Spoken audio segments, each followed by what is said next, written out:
नमस्कार, प्रादेशिक समाचार के साथ मैं आसिया नाजली। पहले मुख्य समाचार। प्रधानमंत्री नरेंद्र मोदी ने जापान के प्रधानमंत्री फूमियो किसीदा के साथ की द्विपक्षीय वार्ता। पूर्व प्रधानमंत्री शिंजो आबे के अंतिम संस्कार में हुए शामिल। एनआईए ने देश के 9 राज्यों में पीएफआई के कई ठिकानों पर की छापेमारी, 100 से ज्यादा गिरफ्तार।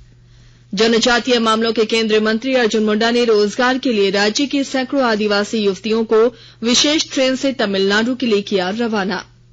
और भारत और बांग्लादेश के बीच 3 दिवसीय दिव्यांगजन T20 क्रिकेट सीरीज आज से रांची के मेक्कॉन स्टेडियम में शुरू। और अब समाचार विस्तार से। जापान के पूर्व प्रधानमंत्री शिंजो आबे का आज टोक्यो में राजकीय सम्मान के साथ अंतिम संस्कार किया जा रहा है। उनकी पत्नी आके आबे अस्थियों को लेकर टोक्यो के बुडोकन हॉल में पहुंची। प्रधानमंत्री नरेंद्र मोदी सहित विश्व के अनेक नेता अंतिम संस्कार में शामिल हुए। प्रधानमंत्री नरेंद्र मोदी आज सवेरे ही टोक्यो पहुंचे। इसके बाद उन्होंने जापान के प्रधानमंत्री फूमियो किशीदा के साथ द्विपक्षीय बैठक की। उन्होंने पूर्व प्रधानमंत्री शिंजो आबे के निधन पर गहरा दुख व्यक्त किया। प्रधानमंत्री ने भारत जापान साझेदारी को मजबूत करने के लिए एक स्वतंत्र, खुले और समावेशी हिंद प्रशांत क्षेत्र के दृष्टिकोण में दिवंगत शिंजो आबे के योगदान को याद किया। दोनों नेताओं के बीच द्विपक्षीय संबंधों को और प्रगाढ़ बनाने के लिए बातचीत हुई। उन्होंने कई क्षेत्रीय और वैश्विक मुद्दों पर बातचीत की। दोनों प्रधानमंत्रियों ने भारत जापान रणनीतिक वैश्विक साझेदारी को और मजबूत करने तथा विभिन्न अंतर्राष्ट्रीय संस्थानों के साथ मिलकर काम करने की प्रतिबद्धता दोहराई। केंद्रीय जनजातीय मामलों के मंत्रालय की पहल पर युवतियों को निजी कंपनी टाटा इलेक्ट्रॉनिक्स में रोजगार के लिए केंद्रीय जनजातीय मामलों के मंत्री अर्जुन मुंडा ने हटिया रेलवे स्टेशन से हुसूर के लिए विशेष ट्रेन से रवाना किया। श्री मुंडा ने कहा है कि केंद्र सरकार सबका साथ, सबका विकास की मूल भावना के तहत काम कर रही है। ये लर्निंग अर्निंग के साथ आगे की शिक्षा भी आपकी जारी रहेगी। यानी हमारा यह अभियान सिर्फ रोजगार का ही नहीं बल्कि अब बहुआयामी व्यक्तित्व का निर्माण करते हुए राष्ट्र में हमारी प्रमुख भूमिका सुनिश्चित हो, ऐसा उद्देश्य के साथ यह अभियान प्रारंभ हो रहा है। और इस अभियान का लक्ष्य माननीय प्रधानमंत्री जी ने निर्धारित किया है कि हम सबको मिलकर के इस देश में हम यदि प्रत्येक व्यक्ति, प्रत्येक परिवार यदि अपने परिवार को समृद्ध बनाने के लिए शिक्षा में, स्वास्थ्य में, रोजगार में जागरूक रहे तो स्वयं भारत देश समृद्ध होगा। खूंटी, तमाड़, सिमडेगा, चाईबासा और सरायकेला खरसावां की लगभग 2000 इंटर पास छात्राओं का चयन टाटा इलेक्ट्रॉनिक्स के हुसूर प्लांट के लिए हुआ है। टाटा इलेक्ट्रॉनिक्स ने पिछले दिनों खूंटी, सिमडेगा, चाईबासा और सरायकेला में कैंप लगाकर इंटर पास छात्राओं का इंटरव्यू लिया था, जिनमें से चयनित छात्राओं का पहला जत्था विशेष ट्रेन से हुसूर के लिए रवाना हुआ। केंद्रीय जनजातीय कार्य मंत्रालय और टाटा इलेक्ट्रॉनिक्स के संयुक्त प्रयास से खूंटी जिले की 387 छात्राओं का चयन तमिलनाडु के होसूर में नौकरी करने के लिए किया गया है।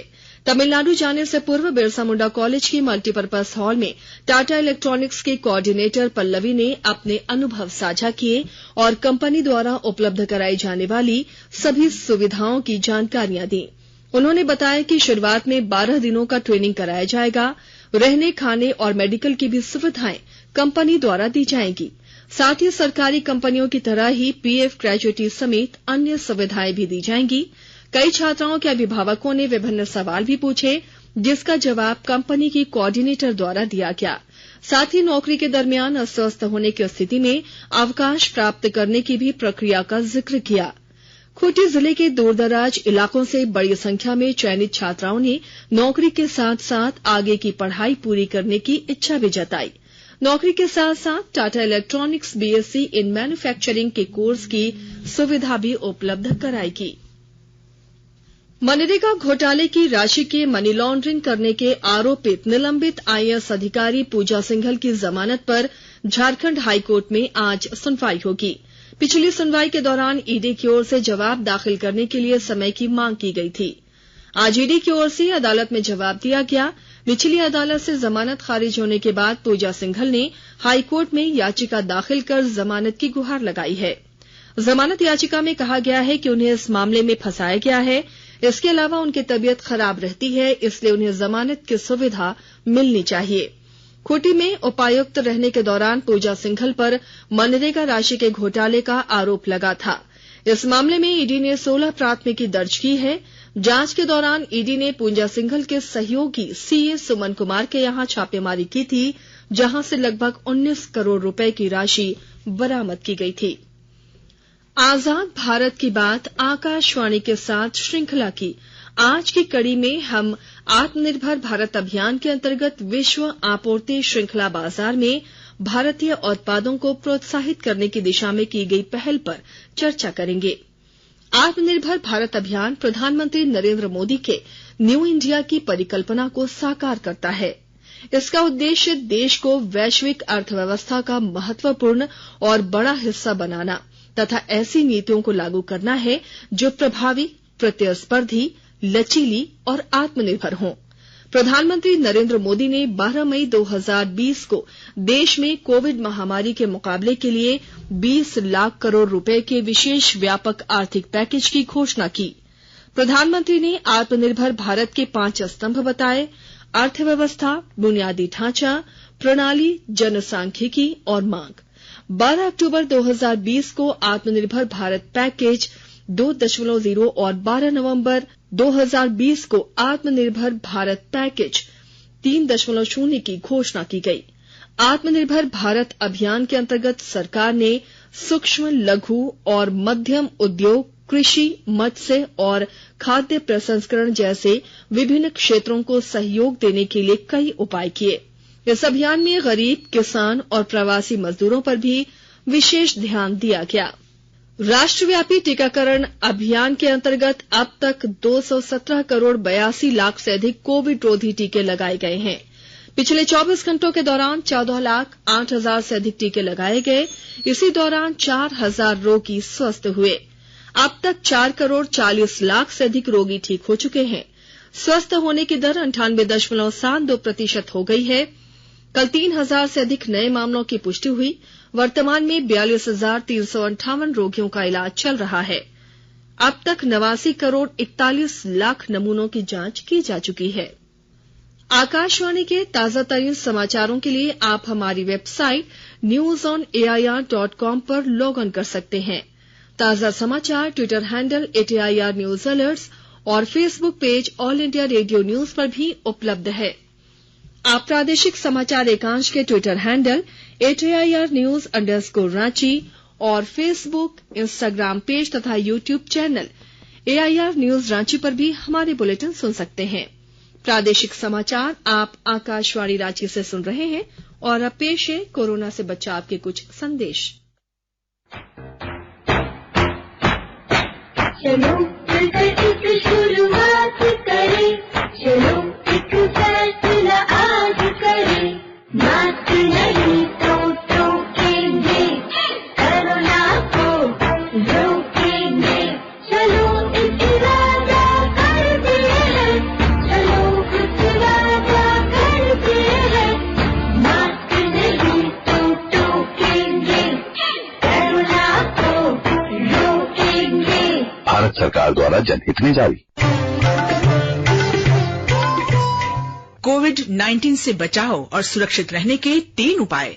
मास्क लगाएं, 2 गज दूरी है जरूरी, सुरक्षित दूरी रखें, हाथ और मुंह साफ रखें। प्रादेशिक समाचार में आपका एक बार फिर से स्वागत है। दिल्ली पुलिस ने पॉपुलर फ्रंट ऑफ इंडिया से संबद्ध मामले की जांच के सिलसिले में राजधानी दिल्ली में कई स्थानों पर छापे मारे हैं। ये छापे केंद्रीय जांच एजेंसियों से मिली सूचनाओं के आधार पर निजामुद्दीन, शाहीनबाग और अन्य इलाकों में मारे गए हैं। पुलिस ने कहा है कि 30 लोगों को गिरफ्तार किया गया है। असम में सुरक्षा एजेंसियों ने जांच के विभिन्न जिलों में छापेमारी कर पॉपुलर फ्रंट ऑफ इंडिया के 25 सदस्यों को गिरफ्तार किया है। पुलिस सूत्रों के अनुसार ये छापे राज्य के कई जिलों में नए मामले दर्ज होने के बाद मारे गए हैं। इनमें से ग्वालपाड़ा जिले से 10, जबकि कामरूप जिले से 5 कार्यकर्ताओं को गिरफ्तार किया गया। इससे पहले एनआईए और पुलिस ने इस गुट के 11 कार्यकर्ताओं को राष्ट्र विरोधी गतिविधियों में लिप्त होने के आरोप में गिरफ्तार किया था। बोकारो जिले में शिक्षा का स्तर सुधारने की कोशिश लगातार की जा रही है। और जानकारी के साथ हमारे संवाददाता।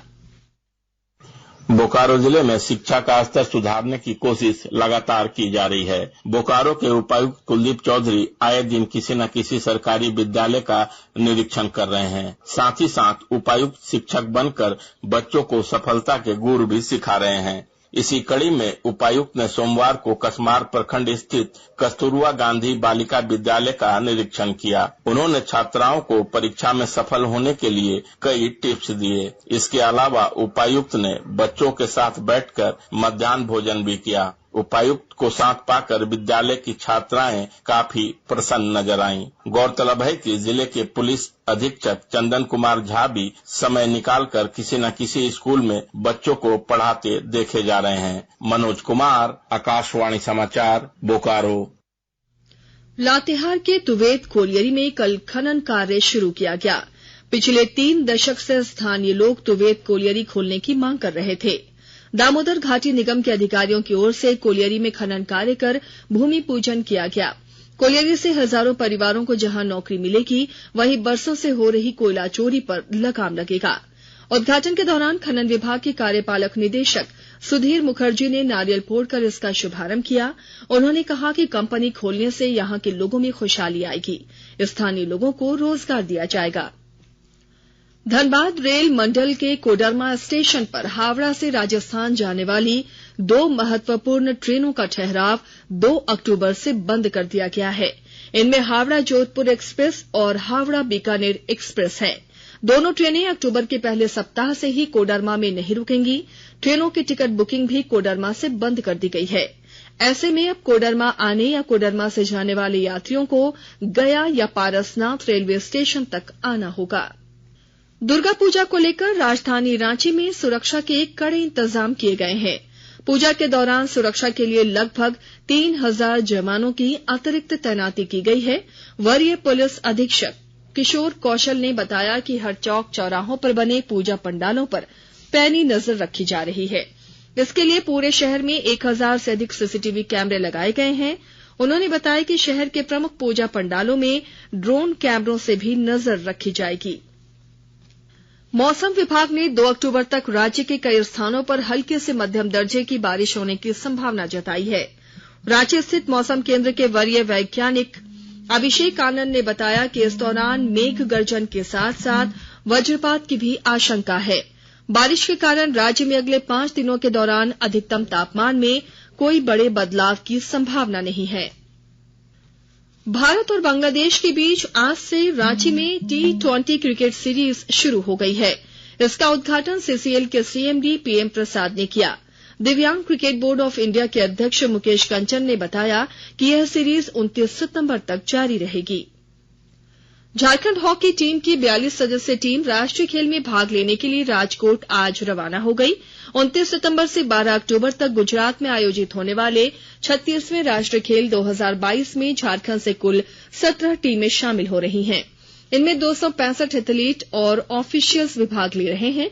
इसमें हॉकी झारखंड की भी महिला और पुरुष खिलाड़ी टीम में 36 खिलाड़ी और 6 ऑफिशियल शामिल हैं। महिला टीम का खास आकर्षण इसमें शामिल 2 ओलंपियन निक्की प्रधान और सलीमा टेटे जैसे खिलाड़ी शामिल हैं। इसके अलावा अंतर्राष्ट्रीय हॉकी खिलाड़ी संगीता कुमारी, ब्यूटी और अन्य खिलाड़ी भी शामिल हैं। और अब अंत में मुख्य समाचार एक बार फिर। प्रधानमंत्री नरेंद्र मोदी ने जापान के प्रधानमंत्री फूमियो किसीदा के साथ की द्विपक्षीय वार्ता। पूर्व प्रधानमंत्री शिंजो आबे के अंतिम संस्कार में हुए शामिल। एनआईए ने देश के 9 राज्यों में पीएफआई के कई ठिकानों पर की छापेमारी, 100 से ज्यादा गिरफ्तार। जनजातीय मामलों के केंद्रीय मंत्री अर्जुन मुंडा ने रोजगार के लिए राज्य की सैकड़ों आदिवासी युवतियों को विशेष ट्रेन से तमिलनाडु के लिए किया रवाना। और भारत और बांग्लादेश के बीच 3 दिवसीय दिव्यांगजन T20 क्रिकेट सीरीज आज से रांची के मेकॉन स्टेडियम में शुरू। इसके साथ ही आकाशवाणी रांची से प्रादेशिक समाचार का ये बुलेटिन समाप्त हुआ।